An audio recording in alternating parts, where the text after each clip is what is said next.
Hey everyone, I actually wanted to do a video on how to make beef jerky, but the more I was thinking about it, it has to be separate videos just because one of my biggest tips is to make different marinades. That way you can kind of let everything go on and then just spend one day and turn by turn start dehydrating the different types of jerky. So I decided on 3 different types of jerky I'm actually going to do today. So this will just be a video for one of the marinades, and I'll make all separate videos for the marinades, and then I'll do a separate video for meat prep. That way it doesn't get caught up in the other videos, so they're not, unnecessarily long, hopefully. So the first marinade I'm actually going to make is a hibachi marinade. So I just call it that just because I don't have a better name, but it's sort of like a Asian type marinade that hopefully is a little bit different than just the general teriyaki marinade. So I'll get right into it. First thing for this recipe, I just wanted to go over some of the ingredients, just to make sure you have everything. The first ingredient you want to make sure you have actually is fresh green onion. I know it seems silly, but trust me, once you taste the jerky, it'll make sense about why you want to use this. I'll be cutting this up in a minute just off camera so we don't waste any time. You want some fresh garlic too. You can use a garlic press or you can just mince it. Either way, we want to get some good garlic flavor in there. A little bit of this chili garlic sauce. It's not completely necessary, but it does definitely add to the flavor a bit. Onion powder. Sesame seed oil. You don't need too much, just a little bit. It does get overpowering if you use too much. Plus, I'm always iffy about using too much oil in jerky. You want rice vinegar. Just make sure it's rice vinegar, regular vinegar. It won't taste the same, trust me. And then some soy sauce. So just make sure you have some soy sauce. That really is going to add the saltiness that we really want out of our jerky. So, all right, I'm going to cut this and then we'll cut back to the video. No, actually, as I'm sitting here cutting this, I'm thinking I should probably show you how small it is. I don't know if you can tell how small that is, but, compared to my fingertip, it's pretty tiny. You do want little tiny pieces of this green onion just so it helps with the flavor. And actually at the end result of the jerky, you're going to have little dried pieces of this on and within the meat, and it'll be delicious.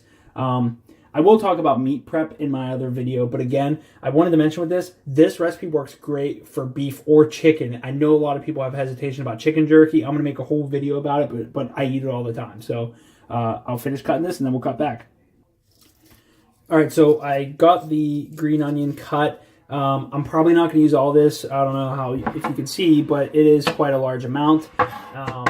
So it can be used for other things. I like to actually just put it on a lot of different foods I eat. I really love the flavor of green onion. So you don't have to use it all. Keep in mind how much meat you have. I'm probably going to be prepping for about 1.5 pounds of the beef.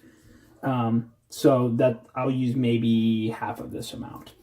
Okay, we also got the garlic too. Again, you don't have to get real fancy with it. I do have a garlic press though.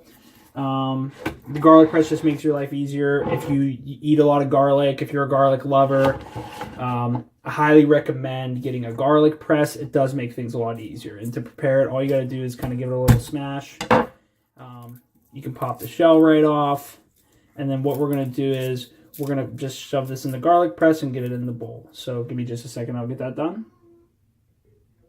All right, got the garlic peeled, so I'm actually just going to put it in my press. Again, you can just put a couple pieces in the press at a time. Squeeze it out. Fresh garlic. And I usually just cut it off just to make it easy. And I actually have 2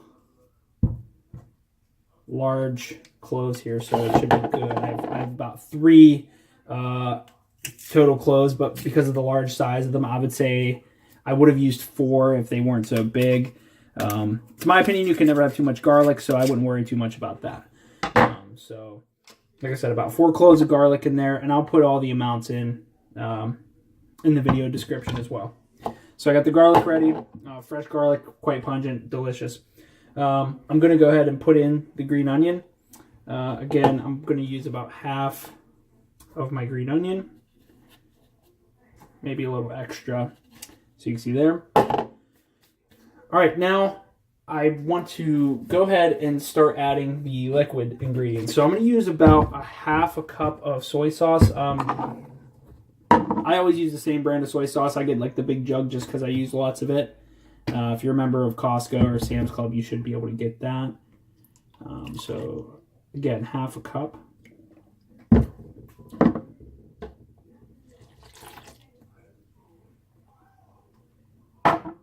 we're gonna add some rice vinegar. I like to use about a tablespoon, maybe a little more. I do taste this before I use it, and I can usually tell by my taste if I'm going to like it or not. So by all means, you're more than welcome to do that. I would highly recommend it. Sesame oil. Again, this is really strong. I put generally half a teaspoon, and I go from there. So I put a half teaspoon and try it. If I think it tastes funny, I can add more. You can add a little more soy sauce if you get too strong with it, so don't be too afraid of it, but it does have a pretty strong flavor.